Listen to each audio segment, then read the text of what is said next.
Hi guys, அனைவருக்கும் அன்பு வணக்கம். நான் உங்கள் குமரகுரு. இன்றைக்கு வீடியோ பதிவில் நாம் எதை பற்றி பார்க்க போகிறோம் அப்படின்னா, டிசம்பர் 13 வெள்ளிக்கிழமை திருக்கார்த்திகை தீபம். ஏதாவது ஒரு விளக்கின் அடியில் இந்த எளிய பொருளை வையுங்கள். மகாலட்சுமி தாயார் உங்கள் வீடு தேடி வருவாங்க. நீங்கள் போதும்னு என்று சொன்னால் கூட பணம் உங்கள் வீடு தேடி வரும். இதை பார்க்குறதுக்கு முன்னாடி நம்ம சேனலை சப்ஸ்கிரைப் பண்ணாதவங்க சப்ஸ்கிரைப் பண்ணிடுங்க. மறக்காமல் பக்கத்தில் இருக்கிற பெல் பட்டனையும் ப்ரெஸ் பண்ணிடுங்க. அப்போ தான் நான் போடுற பயனுள்ள தகவல்கள் உங்கள் நோட்டிஃபிகேஷனில் உடனுக்குடன் வரும். வாங்க பதிவுக்குள்ளே போகலாம். இப்போ நம்ம பார்க்க போகிற இந்த முறை மிக மிக எளிமையான ஒரு தாந்திரீக தீபம் ஏற்றும் முறை. நிரந்தர லட்சுமி கடாட்சத்தையும் அதிரடி பண வர வைக்கக்கூடிய அற்புதமான தீபம் ஏற்றும் முறை. பொதுவாகவே நாம் அப்லோட் பண்ணக்கூடிய அனைத்து வழிமுறைகளும் மிகவும் எளிமையானவையாகவும் அதே நேரத்தில் உடனடியான பலனை தரக்கூடியவையாகவும் இருக்கும். அதன் அடிப்படையில் இப்போ நாம் பார்க்க போகிற இந்த மெத்தடும் இருக்கிறதுலே மிகவும் சிம்பிளான ஒரு தாந்திரிக முறை.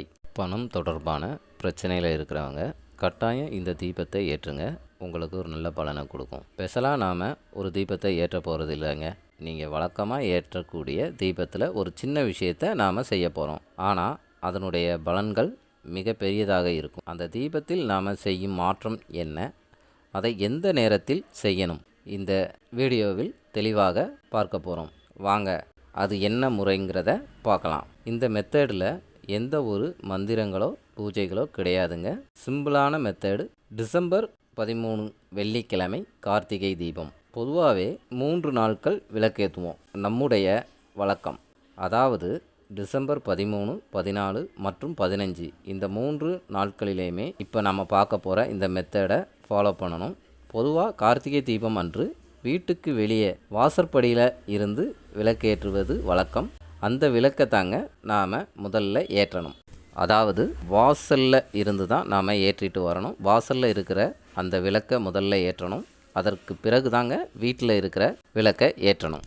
மாலை 6 மணி அளவில் வீட்டிற்கு வெளியே இருக்கக்கூடிய தீபங்களை நாம் ஃபஸ்ட்டு ஏற்றணும். பிறகு வீட்டிற்குள்ளே இருக்கும் விளக்கை ஏற்றணும். இப்போ நாம் பார்க்க போகிற இந்த தாந்திரிகத்திற்கு நீங்கள் வீட்டுக்குள்ளே மற்றும் வீட்டு வாசற்படி, அதாவது நிலவாசல் அப்படின்னு சொல்கிற இடத்துல நாம் 2 விளக்கு ஏற்றுவோம்.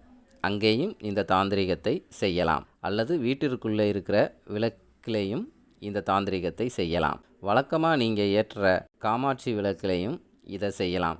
வீட்டிற்கு வெளியே இருக்கிற விளக்கிற்கு இந்த தாந்திரிகத்தை செய்கிறவங்க 2 விளக்குக்குமே இதை சேர்த்து செய்யணும். அதை தாண்டி வீட்டுக்குள்ளே பூஜை அறையில், அதாவது நீங்கள் சாமி படத்திற்கு முன்னாடி எப்பவும் ஒரு விளக்கு ஏற்றுவோம், அந்த விளக்கிற்கும் இதை செய்யலாம். வீட்டிற்கு நிலை வாசல் படியில் இருக்கிற நாம் ஏற்றக்கூடிய அந்த விளக்கிற்கு இந்த தாந்திரிகத்தை கட்டாயமாக செய்யணுமான்னு கேட்டால் அப்படி கட்டாயம் கிடையாதுங்க. நீங்கள் விருப்பப்பட்டால் செய்யலாம். நீங்கள் வீட்டிற்குள்ளே ஏற்றக்கூடிய, அதாவது சாமி படத்திற்கு வழக்கமாக நீங்கள் ஏற்றக்கூடிய விளக்கில் இந்த தாந்திரிகத்தை செய்தாலே போதும், முழு பலனும் கிடைக்கும். சரி, தாந்திரிகம்னு சொன்னாலே அதற்கு சில மூலப்பொருட்கள் வேணும். அந்த மூலப்பொருட்கள் என்னங்கிறத பார்ப்போம். 2 ஏலக்காய், 2 கிராம்பு மற்றும் ஒரு 5 ரூபாய் நாணயம். வீட்டில் நீங்கள் பயன்படுத்துகிற ஏலக்காயை எடுத்துக்கலாம். இல்லைன்னா கடையில் வாங்கிக்கோங்க. ரொம்ப நாள் ஸ்டாக்கில் இருக்கிற ஏலக்காயை பயன்படுத்த வேண்டாம். கொஞ்சம் ஃப்ரெஷ்ஷாக இருக்கிறதா பார்த்து வாங்கிக்கோங்க. 2வது கிராம்பு, அதாவது லவங்கம் அப்படின்னு சொல்லுவாங்க. அந்த கிராம்பை நல்லதாக பார்த்து பயன்படுத்துங்க. முனை உடைஞ்சதை பயன்படுத்தக்கூடாது.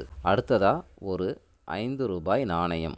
எண் 5ற்கு கடனை தீர்க்கக்கூடிய மற்றும் நம் எண்ணங்களை நிறைவேற்றக்கூடிய ஆற்றல் இருக்குது. ஸோ இப்போ நாம் என்ன பண்ணணும்னா, கார்த்திகை தீபம் அன்னைக்கு சாயங்காலம் நீங்கள் விளக்கேற்றும் போது விளக்கிற்கு கீழே அந்த 5 ரூபாய் காயினை வச்சுருங்க.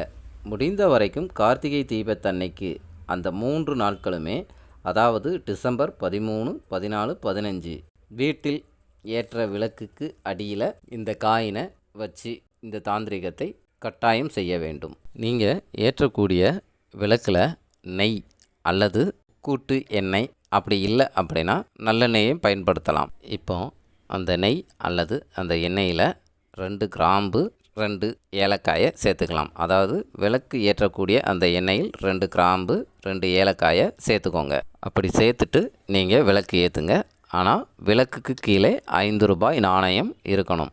அந்த விளக்கை ஏற்றிட்டு நீங்கள் மனமுருகி மகாலட்சுமி தாயார் நீங்கள் நிரந்தரமாக எங்கள் வீட்டில் இருக்கணும், அடைக்கலம் புகணும், என் வீடு லட்சுமி கடாட்சம் அடைய வேண்டும் அப்படின்னு மனமுருக வேண்டுங்க.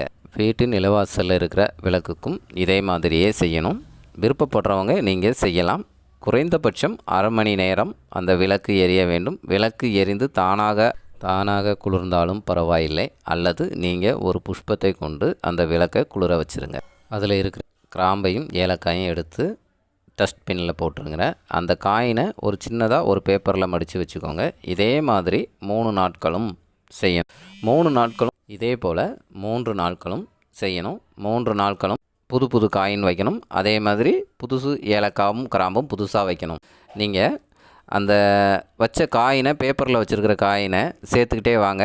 அதை அப்படியே எடுத்து நீங்கள் பணம் வைக்கிற பீரோ அல்லது கல்லாப்பெட்டி அல்லது உங்கள் பர்ஸில் கூட வச்சுக்கலாம். அது பண வசியத்தை கொடுக்கும். இப்போ நாம் செஞ்சது போல் இந்த எளிமையான தாந்திரிகத்தை செய்து பாருங்கள். அது உங்களுக்கு கண்கூடாவே பலனை கொடுக்கும். அவ்வளோதாங்க இந்த பதிவு. இந்த பதிவு பிடிச்சிருந்தா லைக் பண்ணுங்கள், ஷேர் பண்ணுங்கள். உங்கள் ஃப்ரெண்ட்ஸ் அண்ட் ஃபேமிலிக்கு இதை ஷேர் பண்ணுங்கள். உங்களுடைய அனுபவங்களை எங்களது கமெண்ட் பாக்ஸில் பதிவிட. மீண்டும் ஒரு நல்ல தகவலுடன் உங்களை சந்திக்கிறேன். நன்றி, வணக்கம்.